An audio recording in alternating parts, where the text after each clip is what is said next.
Post office GDS ग्रामीण डाकसेवक भरती 2025 महाराष्ट्रातर्फे 21,413 जागांसाठी ही पोस्ट ऑफिस जीडीएस ग्रामीण डाकसेवकची भरती आली होती आणि फॉर्म भरण्याची तारीख या ठिकाणी गेली आणि 10वी पाससाठी ही भरती निघाली होती महाराष्ट्रातील मुलांसाठी आणि मुलींसाठी। आणि यामध्ये पोस्ट ऑफिस जीडीएस ग्रामीण डाकसेवक भरतीमध्ये लेखी परीक्षा नाही आहे, ग्राउंड नाही आहे, इंटरव्ह्यू नाही आहे, उंचीची काही अट नाही आहे। तर 10वीच्या पर्सेंटेजवर आपल्या या ठिकाणी पोस्ट ऑफिस जीडीएस ग्रामीण डाकसेवक भरतीमध्ये सिलेक्शन होते। ठीक आहे, तर आता पोस्ट ऑफिस जीडीएस ग्रामीण डाकसेवक भरतीचा फॉर्म भरण्याची तारीख या ठिकाणी वाढणार नाही, एक लक्षात ठेवा। आता भरपूर विद्यार्थ्यांचे वारंवार एकच कमेंट होते की सर पोस्ट ऑफिस जीडीएस ग्रामीण डाकसेवक भरतीचा निकाल कधी लागणार आहे, रिझल्ट कोणत्या तारखेपर्यंत या ठिकाणी लागणार आहे आणि कोणकोणत्या जिल्ह्यांचा कटाप या ठिकाणी कमी जाणार आहे, कोणकोणत्या जिल्ह्यांचा कटाप जास्त जाणार आहे, यावर सुद्धा माहिती सांगा। याबद्दल सुद्धा आपण आजच्या व्हिडिओच्या माध्यमातून बोलणार आहे। मेन म्हणजे कोणत्या तारखेला या ठिकाणी निकाल लागणार आहे, कोणत्या तारखेला रिझल्ट लागणार आहे पोस्ट ऑफिस जीडीएस ग्रामीण डाकसेवकचा, याबद्दल माहिती सांगणार आहे। आणि पुढील प्रोसेस त्या ठिकाणी काय होणार आहे, सिलेक्शन झाल्यावरची प्रोसेस आपली काय होणार आहे, काय असणार आहे, तर याबद्दल सुद्धा माहिती मी तुम्हाला आजच्या व्हिडिओच्या माध्यमातून सांगणार आहे। तर आजचा व्हिडिओ खूप महत्त्वाचा होणार आहे, व्हिडिओ शेवटपर्यंत बघा आणि व्हिडिओला आताच लाईक करा। नमस्कार विद्यार्थी मित्रांनो, माझी नोकरी कॉर्नर यूट्यूब चॅनलवर मी गोपाल अनखळे तुमचं सर्वांचं सहर्ष स्वागत करतो। तर मित्रांनो, व्हिडिओचा थंबनेल बघून तुमच्या लक्षात आलं असेल की आपला व्हिडिओ कोणत्या टॉपिकवर होणार आहे। व्हिडिओ सुरू करण्याच्या आधी आपल्या यूट्यूब चॅनलला सबस्क्राइब करा, जेणेकरून प्रत्येक भरतीचे अपडेट तुमच्यापर्यंत सर्वात आधी पोहोचेल।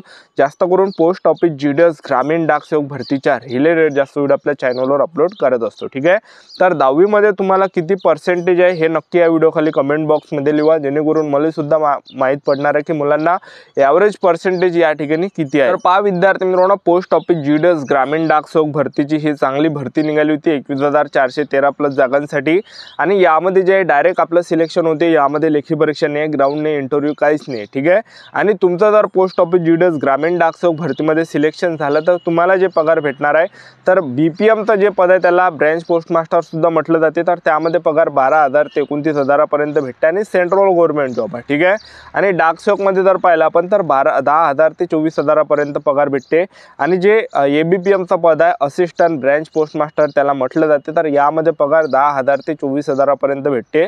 तर सेंट्रल गव्हर्नमेंट जॉब आहे, तर जास्त जे विद्यार्थी मित्रांनो यामध्ये कामाचं जास्त प्रेशर नसते। तुम्ही जर ग्रामीण भागामध्ये जर पाहिलं तर खूप म्हणजे एकदम शाई ड्युटी आहे पोस्ट ऑफिस जीडीएस ग्रामीण डाकसेवकची। 4 घंटेचीच त्यांची ड्युटी असते, 10 वाजता ते ऑफिस उघडते आणि 2 वाजता जे विद्यार्थी मित्रांनो चालले जाते। ठीक आहे, तर एकदम शाई ड्युटी आहे पोस्ट ऑफिस जीडीएस ग्रामीण डाकसेवकची।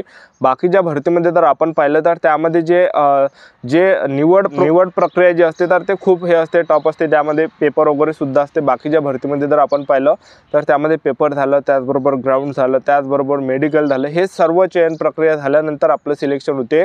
पण पोस्ट ऑफिस जीडीएस ग्रामीण डाकसेवक अशी भरती आहे की ह्यामध्ये जे विद्यार्थी मित्रांनो पेपरनी द्या लागत, ग्राउंडनी द्या लागत, इंटरव्ह्यूनी द्या लागत, डायरेक्ट 10वीच्या पर्सेंटेजवर आपल्या या ठिकाणी सिलेक्शन होते, एक लक्षात ठेवा। ठीक आहे, तर आता बऱ्याच विद्यार्थ्यांची एकच कमेंट होती की सर पोस्ट ऑफिस जीडीएस ग्रामीण डाकसेवक भरतीचा निकाल कोणत्या तारखेला लागणार आहे।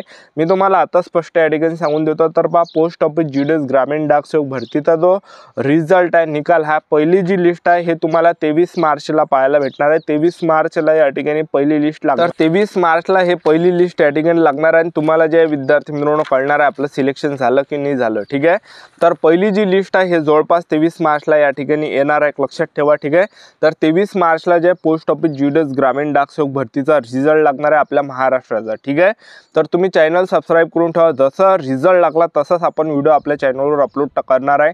कोणकोणत्या डिव्हिजनचा कटाप किती गेला, कोणकोणत्या डिव्हिजनचा जास्त गेला, कमी गेला, तर ह्याबद्दल आपण लगेच व्हिडिओ त्या ठिकाणी चॅनलवर टाकणार आहे। ठीक आहे, तर आता जे पोस्ट ऑफिस जीडीएस ग्रामीण डाकसेवकची जे विद्यार्थी मित्रांनो पहिली जी लिस्ट असणार आहे ते थोडी हाय लागणार आहे, कारण की पहिले जे लिस्ट राहते त्या हाय लागते, लक्षात ठेवा। ठीक आहे, आणि ज्या सर्वात कमी ज्या लिस्ट लागते तर त्या शेवटी जे कमी लिस्ट त्या ठिकाणी लागते।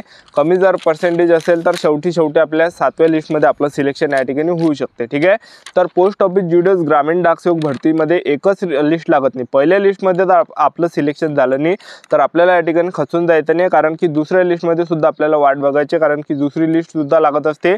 दुसऱ्या लिस्टमध्ये सिलेक्शन झालं नाही तर तिसऱ्या लिस्टमध्ये आपल्याला जे विद्यार्थी मित्रांनो प्रतीक्षा करायचे, तिसऱ्या लिस्टमध्ये सिलेक्शन झालं नाही तर 4थ्या लिस्टमध्ये आपल्याला संयम ठेवायचा आहे, 4थ्या लिस्टमध्ये जर आपलं सिलेक्शन झालं नाही तर 5व्या लिस्टमध्ये आपल्याला संयम ठेवायचा आहे, 5व्या लिस्टमध्ये सिलेक्शन झालं नाही तर 6व्या लिस्टमध्ये संयम ठेवायचा आहे आणि 6व्या लिस्टमध्ये सिलेक्शन झालं नाही तर 7व्या लिस्टपर्यंत आपल्याला या ठिकाणी संयम ठेवायचा, कारण की 7+ लिस्ट लागते, 7च्या वर तर लिस्ट लागते। ठीक आहे, तर महाराष्ट्रातील हजारो विद्यार्थ्यांचं जे पहिल्या लिस्टमध्ये जे आहे या ठिकाणी सिलेक्शन होते, लक्षात ठेवा, ठीक आहे। तर हजारो विद्यार्थ्यांचं सिलेक्शन होते त्या ठिकाणी।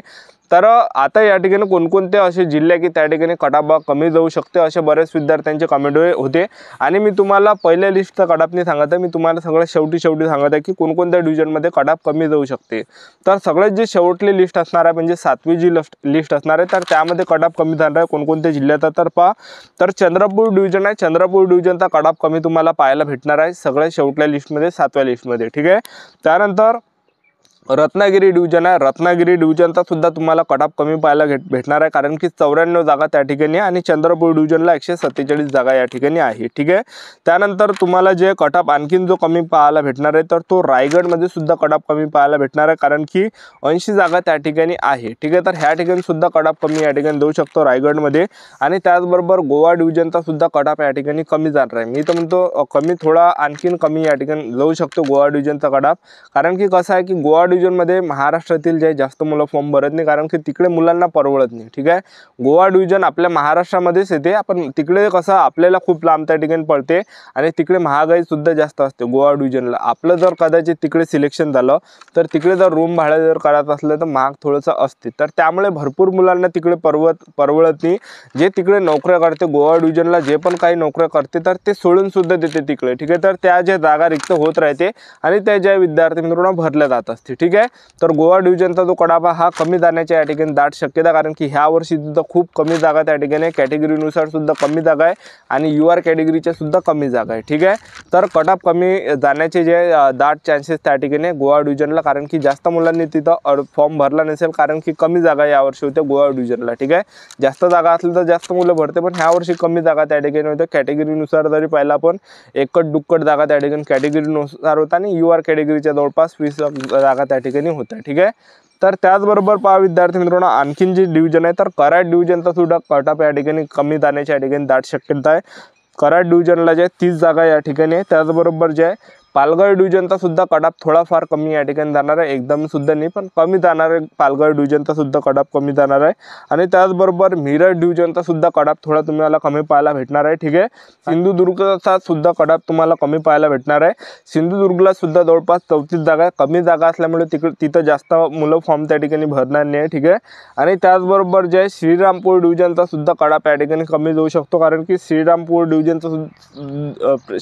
डिव्हिजनमध्ये सुद्धा जवळपास 37 जागा त्या ठिकाणी, तर कमी जागा असल्यामुळे तिथं जास्त मुलं अर्ज करणार नाही, तर ते त्या ठिकाणी दाट चान्सेस आहे की तिथंचा कटाप कमी जाऊ शकतो। आणि भुसावळमध्ये सुद्धा थोडाफार कटाप कमी जाऊ शकतो, कारण की भुसावळमध्ये जवळपास 7 जागा या ठिकाणी भुसावळमध्ये आहे, ठीक आहे। तर 7 जागा असल्यामुळे भरपूर मुले तिथं भुसावळ डिव्हिजनला सुद्धा फॉर्म भरणार नाही। तर सगळ्यात शेवटी जे विद्यार्थी मित्रांनो कटाप या ठिकाणी कमी जाणार आहे। त्याचबरोबर मुंबई सिटी नॉर्थ वेस्टचा सुद्धा कटाप या ठिकाणी कमी जाण्याची दाट शक्यता आहे, कारण की 4च त्या ठिकाणी जागा आणि 4 जागा असल्यामुळे तिथं जास्त मुलं फॉर्म भरणार नाही आहे, ठीक आहे। आणि त्याचबरोबर नागपूर सिटीमध्ये सुद्धा कटाप कमी जाण्याची शक्यता, कारण की 3 जागा तिथं जास्त मुलांनी फॉर्म भरला नसेल, ठीक आहे। तर हे काय जिल्हे की ह्या ठिकाणी सगळ्यात शेवटल्या लिस्टमध्ये कटाप कमी या ठिकाणी जाण्याचे दाट चान्सेस आहे, ठीक आहे। ही होती संपूर्ण महत्त्वाची माहिती। आजचा व्हिडिओ आवडला असेल तर व्हिडिओला लाईक करा, शेअर करा, सबस्क्राईब करा। आजच्यासाठी इथंच थांबतो, भेटूया नेक्स्ट व्हिडिओमध्ये। जय हिंद, जय